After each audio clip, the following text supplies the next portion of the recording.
Wakey, wakey, rise and shine. Good morning to everyone.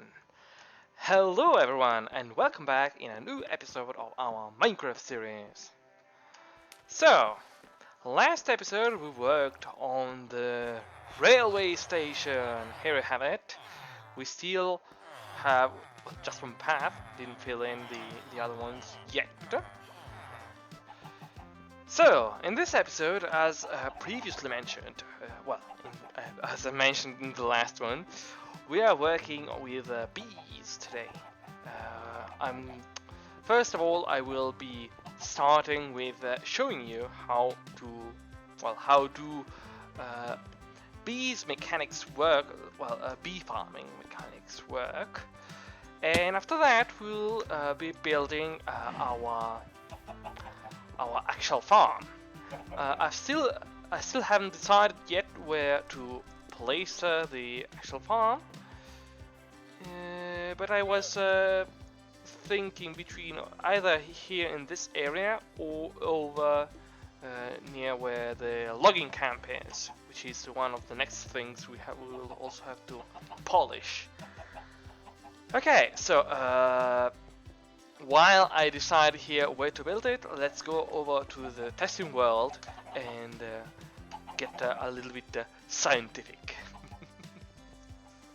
Okay, here we are in our testing world. You can see here all our contraptions and shenanigans. We worked there. We have the old doors we looked in a couple of episodes. Over there is the ceiling design of the storage room. And here I've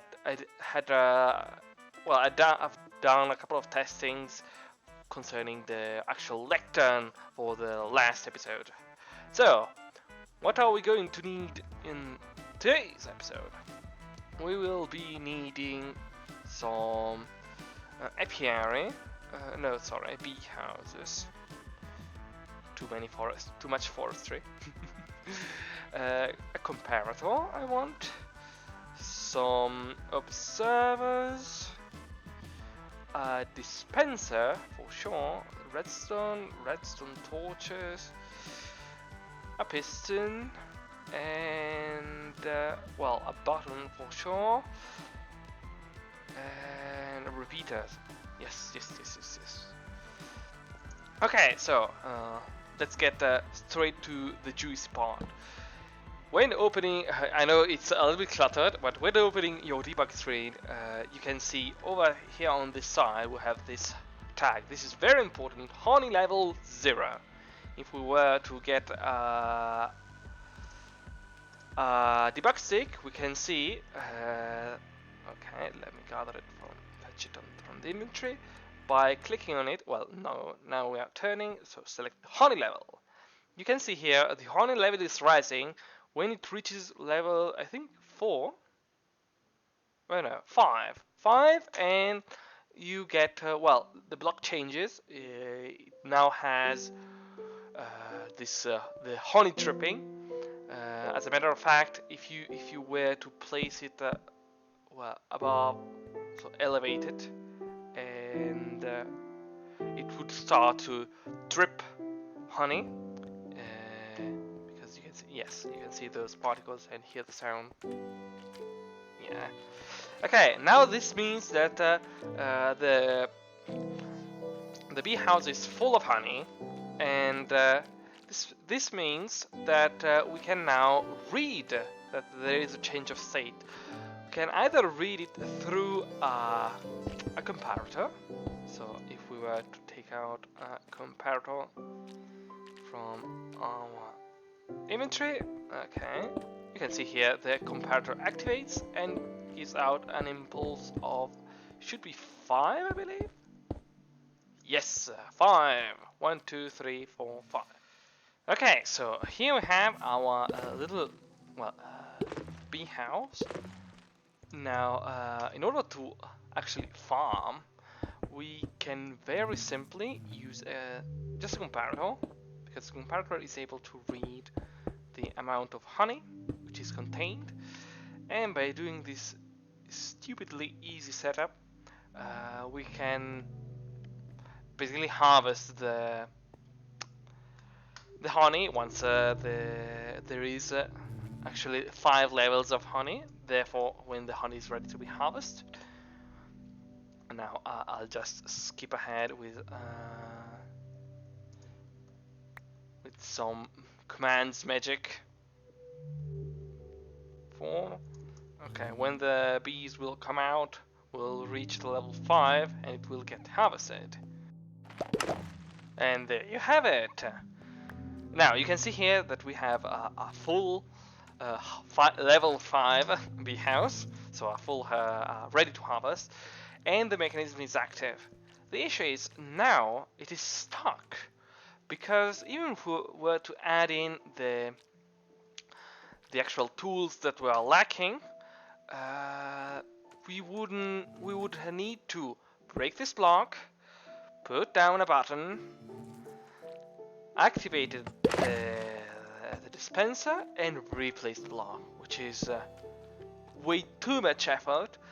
Therefore, I whipped up this second design, which is a little bit more compact, but also much more, well, not subject to that issue. Basically, if we were to run out of the tools here, like we can simulate it like this, and now we put level 5 honey. You can see that it just gets stuck onto a loop, and basically we would have just to add in the loop and everything goes back to working. So this is a way to avoid us having to break the block, activate the thingamabob, and then replace the block. And we can also supply the dispenser with tools, so we can put down, for example, a hopper and a double chest and fill it to the brim with shears if we want to never run out of it, like this. We can put inside a lot, and when one breaks, it gets automatically replaced. Additionally, we could also implement, for example, a warning sign, a warning message, using a redstone lamp. We can just read out of this signal, basically, and have a redstone lamp somewhere. So if we were, for example, to empty out everything and have the very same issue that we simulated before, 3, 4, 5. Now you can see that we have the lamp has lit up as a way of telling, watch out, we are out of tools, come fill up everything again, and putting in solves everything. So yes, it's very handy, it's much better than the other one. This is very useful if you have very limited resources, but we no longer have the issue, so we will go on with this one. Okay, here we are in our castle. Now, since I wanted to replicate a little bit the same thing that we did with the cactus and sugarcane farm, that being make a small farm rather than a big one, because we don't need excessive amount of resources, and I'd rather wait a little bit more than having a humongous farm that lags me out of the world. Concerning the location, the actual location, well, I still haven't decided yet. I don't know where to, well, I'm quite indecisive, I must admit. I would like it to have it over onto this side, because, well, this is a more castle-like part of the base, but at the same time, well, the same issue is over here is a little bit, how can I put it, undervalued. So I could even put it on this side instead. I'm still not yet decided. I will decide while I'm gathering all the necessary materials. So allow me to gather the resources and prepare the area. Okay, so while I was gathering the materials, I also took the chance for repairing my tools by trading. And I also got, prepared, came up with this nice list of the enchantments we currently hold. So basically I have registered each and every trade we have currently, as well as its price. So basically, for example, here you can see we have a protection 4 villager, which sells us one book for 30 emeralds base price, or 10 in parentheses discounted. Those without parentheses mean that it is inferior to 20, and if you recall from the episode in which we built the actual Enchanter's Tower, the base price is 1. Well, the base price, the discounted price, you can see it here, for example. This the price I get is 1 book and 1 emerald. This for 1 enchanted book. And also here we are currently lacking 3 enchantments, because we have the 2 untradables, which is Swift Sneak and Soul Speed, which are both obtained, Swift Sneak in the Ancient City, Soul Speed by trading with piglins instead. So we will have to put up on our signboard, prepare a trading hall, something like that, where we have to trap some piglins. And we are missing 2 enchantments for the armor and 1 from the fishing rod. For the fishing rod, we are lacking Lure 3, while for the armor we are lacking Brass Protection and Curse of Binding, just to get the complete collection.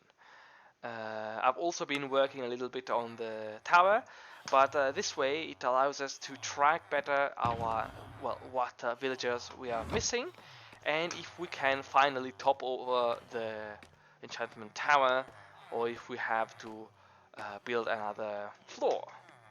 And I think that we can stop to this last floor, so the 3rd floor, because we have a couple of villagers which are still to be, let's say, prepared, trade with, chosen, sorted, maybe it's a little better.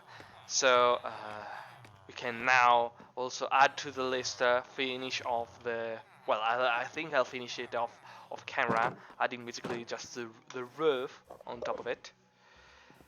That's it. So I'll go ahead and keep working on our stuff. Okay, so here we are in our little greenhouse. In the end, I've chosen this side beside the tower to place it. At least this first one.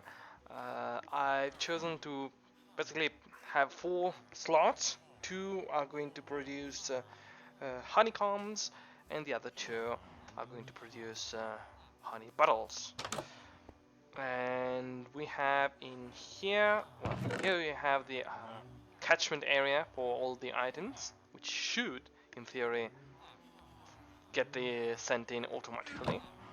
I have this a whole hopper line down here, and inside here we have to place in the bee nests. We have, you can see here that only the first one is completed, the first module. It's a little bit different from the design I've shown you in the testing world. I've just replaced the dispenser with a furnace instead, which is much more cheaper. But the function, the system works the same. So now we just have to take one of our bee nests and obviously shut the door, and we can place it in, and here we have it. The bees should come out, go towards one of these 2 flowers, and then go back in. Very easy, very simple. And we can even already place in the other bee nests, since the inside won't change that much. Like this. And like this. Later we will have to come in and breed them a little bit because I believe that there are the bee nests are not completely full, so we'll have to wait for that. But for the time being, I'm going to replicate this design over to these three modules too, and I'll get back to you once I'm done. And here we have them. Look at all those bees. Well, we can go inside and look at them. I've loaded up these two with shears, and the third one is being loaded up with glass bottles. The fourth one is still empty, but I will have to trade for glass, and then just come back and trade and craft put in the actual blocks we need to put in. You can see here that it is slowly filling up the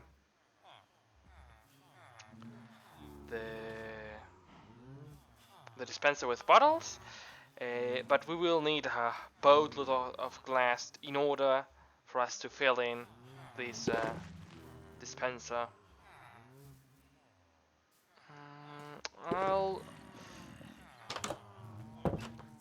Okay, so you can see here behind the scenes, we have all the four modules. Although I'm still I'm going to work on a system to deactivate the whole the whole system. I want a way to deactivate if I don't want the farm to produce anymore. I'll just have to move out this observer out of the way, maybe by placing a piston here on the side, which is activated by a lever. So by taking it away, we will be able to stop the farm from producing, basically. And also a nifty feature, I've finally managed to access the other mechanism of the door, because here we have the hidden doors. Yes, we now have an access to it. Well, maybe it's better if I move it over here instead. Yes, like this. And we will have to insert a couple of details, a door, a pressure plate to close, also another pressure plate here. But later, I'll work on it off camera. So let's go up to the signboard and conclude this sweet episode. Okay, so here we are in front of our signboard. We have now a honey and beeswax farm, so we can remove that. Instead, I want to prepare on where the logging camp is. I want to build a house, and basically a beekeeper house. Beekeeper house, logging camp. Maybe at logging camp. Yes. And additionally, I want to. Well, we have to add the enchanter's